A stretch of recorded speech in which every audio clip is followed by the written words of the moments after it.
Hi ಎಲ್ರಿಗೂ ನಮಸ್ತೆ. ಸ್ಪರ್ಧಾಚೇತನ YouTube ಚಾನಲ್ಗೆ ತಮ್ಮೆಲ್ಲರಿಗೂ ಕೂಡ ಆತ್ಮೀಯ ಸ್ವಾಗತ. ಆತ್ಮೀಯ ವಿದ್ಯಾರ್ಥಿಗಳೇ, ನೋಡಿ, ಕಳೆದ ಬಾರಿ ನಡೆದಂಥ ಮತ್ತು ಕಳೆದ ಬಾರಿ ನಡೆದಂಥ ಟೆಟ್ಗೆ ಸಂಬಂಧಪಟ್ಟಂಥ ಭೂಗೋಳಕ್ಕೆ ಸಂಬಂಧಪಟ್ಟಂಥ ಕೆಲವು ಕ್ವಶನ್ಸ್ಗಳ ಬಗ್ಗೆ ನಿಮ್ಮ ಮುಂದೆ ಇವತ್ತು ನಾನು ಚರ್ಚೆ ಮಾಡ್ತಾ ಇದ್ದೀನಿ.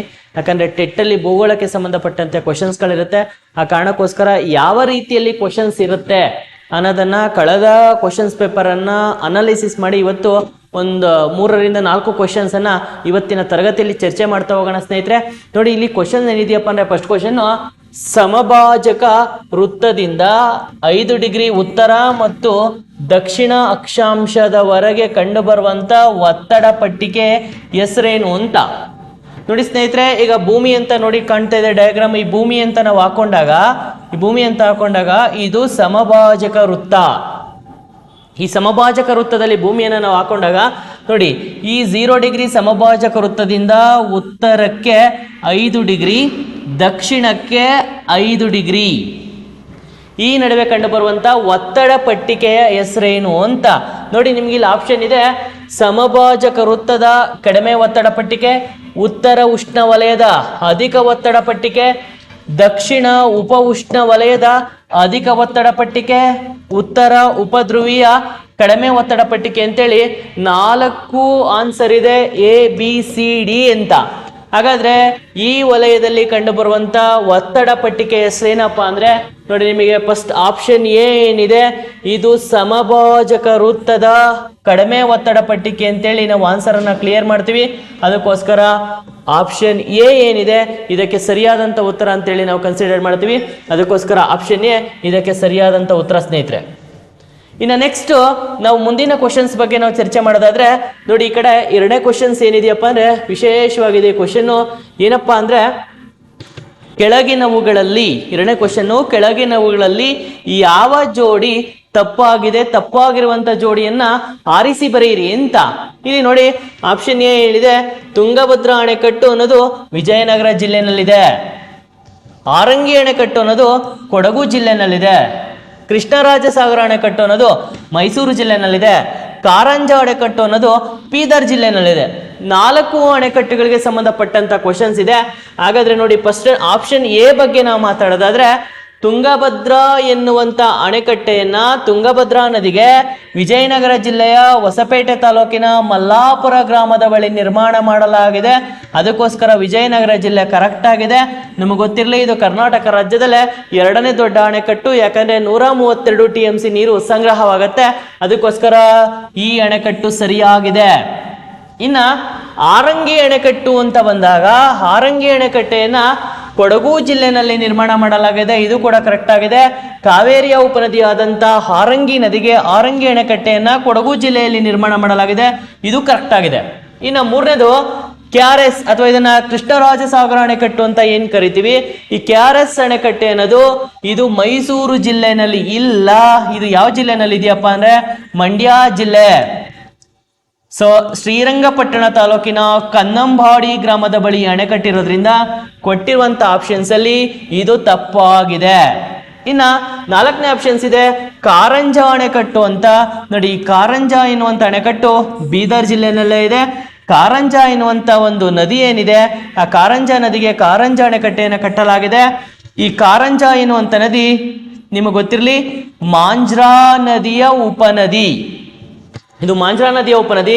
ಮಾಂಜ್ರಾ ನದಿಯ ಉಪನದಿಯಾದಂಥ ಕಾರಂಜ ನದಿಗೆ ಬೀದರ್ ಜಿಲ್ಲೆನಲ್ಲಿ ಕಾರಂಜ ಅಣೆಕಟ್ಟೆಯನ್ನು ಕಟ್ಟಲಾಗಿದೆ. ಹಾಗಾಗಿ ಇಲ್ಲಿ ಕೊಟ್ಟಿರುವಂತ ಕ್ವಶನ್ನಿಗೆ ಸರಿಯಾದಂತ ಉತ್ತರ, ತಪ್ಪಾದ ಜೋಡಿ ಯಾವ್ದಪ್ಪ ಅಂದ್ರೆ ಕೃಷ್ಣರಾಜಸಾಗರ ಅಣೆಕಟ್ಟು, ಮೈಸೂರು ಜಿಲ್ಲೆ. ಆಪ್ಷನ್ ಸಿ ಇದಕ್ಕೆ ಸರಿಯಾದಂತ ಒಂದು ಉತ್ತರ ಅಂತೇಳಿ ನಾವು ಕನ್ಸಿಡರ್ ಮಾಡ್ತಾ ಹೋಗ್ತೀವಿ ಸ್ನೇಹಿತರೆ. ಇದು 2 ಕ್ವಶನ್ಸ್ ಆದ್ರೆ, ಇನ್ನು ಮುಂದಿನ ಕ್ವಶನ್ಸ್ ಏನಿದೆಯಪ್ಪ ಅಂದ್ರೆ, ನೋಡಿ, 3ನೇ ಕ್ವಶನ್ಸ್ ವಿಶೇಷವಾಗಿದೆ. ಈ ಕ್ವಶನ್ ಅಷ್ಟೇ. ನೋಡಿ, ಏನಿದೆಯಪ್ಪ ಕ್ವಶನ್ ಅಂದ್ರೆ, ಕೆಳಗಿನ ಹೇಳಿಕೆಗಳನ್ನ ಓದಿ ಯಾವುದು ಸರಿಯಾಗಿದೆ ಅಂತ. ಇಲ್ಲಿ ನೋಡಿ, ಫಸ್ಟ್ ಹೇಳಿಕೆ ಇದೆ ಆಪ್ಷನ್ ಎ ಅಥವಾ 1ನೇ ಹೇಳಿಕೆ ಏನಿದೆ, ಈ ಯೋಜನೆಯ ಮುಖ್ಯ ಉದ್ದೇಶ ಪ್ರವಾಹಗಳ ನಿಯಂತ್ರಣ. ಇನ್ನ 2ನೇದೇನಿದೆಯಪ್ಪ ಅಂದ್ರೆ, ಇದು ಭಾರತ ಮತ್ತು ನೇಪಾಳ ರಾಷ್ಟ್ರಗಳ ನಡುವಿನ ಜಂಟಿ ಯೋಜನೆಯಾಗಿದೆ. ಇನ್ನು 3ನೇದೇನಿದೆ, ಭಾರತ ಮತ್ತು ನೇಪಾಳದ ಗಡಿಯಲ್ಲಿ ಬರುವ ಹನುಮಾನ್ ನಗರ ಎಂಬಲ್ಲಿ ಈ ಯೋಜನೆಯ ಅಣೆಕಟ್ಟೆಯನ್ನ ನಿರ್ಮಿಸಲಾಗಿದೆ ಅಂತೇಳಿ 3 ಸ್ಟೇಟ್ಮೆಂಟ್ ಇದೆ. ಹಾಗಾದ್ರೆ ಕೆಳಗಡೆ ಆಪ್ಷನ್ ಏನು ಕೊಟ್ಟಿದ್ದಾನಪ್ಪ ಅಂದ್ರೆ ಈ ಒಂದು 3 ಯೋಜನೆಗಳನ್ನ ಒಳಗೊಂಡಂತೆ ಯಾವ ನದಿಗೆ ಅಣೆಕಟ್ಟೆಯನ್ನು ಕಟ್ಟಲಾಗಿದೆ ಅಂತ ಇದೆ. ಇಲ್ಲಿ ನೋಡಿ, ಸೊ ಫಸ್ಟ್ ಆಪ್ಷನ್ ಏನಿದೆ, ದಾಮೋದರ ನದಿ ಕಣಿವೆ ಯೋಜನೆ. ದಾಮೋದರ ನದಿ ಕಣಿವೆ ಯೋಜನೆ ಬಗ್ಗೆ ನಾವು ಮಾತಾಡೋದಾದ್ರೆ ಇದು ಸ್ವತಂತ್ರ ಭಾರತದ ಮೊದಲ ವಿವಿಧೋದ್ದೇಶ ನದಿ ಕಣಿವೆ ಯೋಜನೆ 1948ರಲ್ಲಿ ನಿರ್ಮಾಣ ಮಾಡಲಾಗಿದೆ. ಇದು ಕ್ಲಿಯರ್ ಆಗಿ ಜಾರ್ಖಂಡ್ ರಾಜ್ಯದಲ್ಲಿದೆ. ಇದು ನಮ್ಮ ದೇಶದಲ್ಲೇ ಇರುವಂತ ಅಣೆಕಟ್ಟು, ಅದಕ್ಕೋಸ್ಕರ ಸೊ ಇದಲ್ಲ.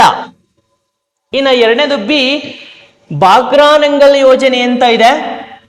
ಈ ಬಾಕ್ರಾನಂಗಲ್ ಯೋಜನೆ ಎನ್ನುವಂಥದ್ದು ಇದಕ್ಕೆ ಹೊಂದಾಣಿಕೆ ಆಗತ್ತಾ ಅಂತ ನಾವು ನೋಡೋದಾದ್ರೆ, ಬಾಕ್ರಾನಂಗಲ್ ಯೋಜನೆಯನ್ನ ನಾವು ಸಟ್ಲೇಜ್ ನದಿಗೆ, ಸಿಂಧೂ ನದಿಯ ಉಪನದಿ ಆದಂತಹ ಸಟ್ಲೇಜ್ ನದಿಗೆ ಹಿಮಾಚಲ ಪ್ರದೇಶದಲ್ಲಿ ನಿರ್ಮಾಣ ಮಾಡಲಾಗಿದೆ. ಅದಕ್ಕೋಸ್ಕರ ಯಾವುದೇ ಕಾರಣಕ್ಕೂ ಈ ಸ್ಟೇಟ್ಮೆಂಟ್ಗಳು ಇದಕ್ಕೂ ಸಹ ಹೊಂದಾಣಿಕೆಯಾಗುವುದಿಲ್ಲ. ಹಾಗಾಗಿ ಇದು ತಪ್ಪು, ಇದು ತಪ್ಪು. ಇನ್ನ ನಾವು ಸಿ ನೋಡೋದಕ್ಕಿಂತ ಮುಂಚೆ ಡಿ ನೋಡ್ಬಿಡೋಣ. ಯಾಕಂದ್ರೆ ಹಿರಾಕುಡ್ ಯೋಜನೆ ಅಂತ ಬಂದಾಗ ಈ ಹಿರಾಕುಡ್ ಯೋಜನೆ ಇದೆಲ್ಲಿದೆಯಪ್ಪ ಅಂದ್ರೆ ಇದು ಒಡಿಸ್ಸಾದಲ್ಲಿದೆ. ಸೊ ಇದನ್ನ ಮಹಾನದಿಗೆ ನಿರ್ಮಾಣ ಮಾಡಲಾಗಿದೆ. ಜೊತೆಗೆ ಇದು ಅತಿ ಉದ್ದವಾದಂತ ಅಣೆಕಟ್ಟು. ಕಾರಣ ಯಾಕಪ್ಪ ಅಂದ್ರೆ 4.8 ಕಿಲೋಮೀಟರ್ ಉದ್ದ ಇದೆ ಡ್ಯಾಮ್. ಸೊ ಹಾಗಾಗಿ ಇಲ್ಲಿ ಕೊಟ್ಟಿರುವಂತ ಸ್ಟೇಟ್ಮೆಂಟು ಇದಕ್ಕೂ ಮ್ಯಾಚ್ ಆಗಲ್ಲ, ಇದಕ್ಕೂ ಮ್ಯಾಚ್ ಆಗಲ್ಲ, ಇದಕ್ಕೂ ಮ್ಯಾಚ್ ಆಗಲ್ಲ. ಹಾಗಾದ್ರೆ ಇದು ಕೊಟ್ಟಿರುವಂತ ಸ್ಟೇಟ್ಮೆಂಟ್ ಕರೆಕ್ಟ್ ಆಗಿ ಯಾವ್ದಕ್ಕೆ ಮ್ಯಾಚ್ ಆಗತ್ತಪ್ಪ ಅಂದ್ರೆ ಕೋಸಿ ನದಿಗೆ ಮ್ಯಾಚ್ ಆಗತ್ತೆ. ಯಾಕಂದ್ರೆ ಕೋಸಿ ನದಿ ಅನ್ನೋದು ಸ್ವತಂತ್ರ ಭಾರತದ ಮೊದಲ ಅಂತಾರಾಷ್ಟ್ರೀಯ ಅಣೆಕಟ್ಟು. ಈ ಅಣೆಕಟ್ಟೆಯನ್ನ ಕಟ್ಟಿರುವಂತ ಉದ್ದೇಶ ಏನಪ್ಪಾ ಅಂದ್ರೆ ಸೊ ನೇಪಾಳದ ಶೇಷಪಂಗ್ವಾ ಶಿಖರದಲ್ಲಿ ಉಗಮವಾಗುವಂತ ಕೋಸಿ ನದಿ ಏನಿದೆ ಇದು ಭಾರತವನ್ನ ಪ್ರವೇಶ ಮಾಡುವ ಸಂದರ್ಭದಲ್ಲಿ ಭಾರತಕ್ಕೆ ಹೆಚ್ಚು ಅನಾಹುತವನ್ನು ಉಂಟು ಮಾಡುತ್ತೆ. ಅದಕ್ಕೋಸ್ಕರನೇ ಕೋಸಿಯನ್ನ ಬಿಹಾರದ ದುಃಖಕಾರಕ ನದಿ ಅಂತ ಕರಿತೀವಿ. ಕೋಸಿ ನದಿ ಬಿಹಾರದಲ್ಲಿ ಅಪಾರವಾದಂತ ಹಾನಿಯನ್ನ ಉಂಟು ಮಾಡುತ್ತೆ. ಹಾಗಾಗಿ ಅದರ ಪ್ರವಾಹವನ್ನ ತಡೆಯುವಂತ ಉದ್ದೇಶದಿಂದ ಭಾರತ ಮತ್ತು ನೇಪಾಳ ದೇಶಗಳು ಜಂಟಿಯಾಗಿ ಭಾರತ ಮತ್ತು ನೇಪಾಳದ ಗಡಿಯಲ್ಲಿ ಬರುವಂತಹ ಹನುಮಾನ್ ನಗರದ ಬಳಿ ಕೋಸಿ ಅಣೆಕಟ್ಟೆಯನ್ನು ಕಟ್ಟಲಾಗಿದೆ. ಅದಕ್ಕೋಸ್ಕರ ಇಲ್ಲಿ ಕೊಟ್ಟಿರುವಂತಹ ಎಲ್ಲ ಸ್ಟೇಟ್ಮೆಂಟ್ಗಳು ಕೂಡ ಕೋಸಿ ಯೋಜನೆಗೆ ಹೊಂದಾಣಿಕೆ ಆಗೋದ್ರಿಂದ ಆಪ್ಷನ್ ಸಿ ಇದಕ್ಕೆ ಸರಿಯಾದಂತ ಉತ್ತರ ಅಂತೇಳಿ ನಾವು ಕನ್ಸಿಡರ್ ಮಾಡ್ತಾ ಹೋಗ್ತೀವಿ ಸ್ನೇಹಿತರೆ. ಸೊ ಹಾಗಾಗಿ ನೋಡಿ, ಇದಕ್ಕೆ ಸಿ ನ ಸೆಲೆಕ್ಟ್ ಮಾಡ್ತಾ ಹೋಗ್ತೀವಿ.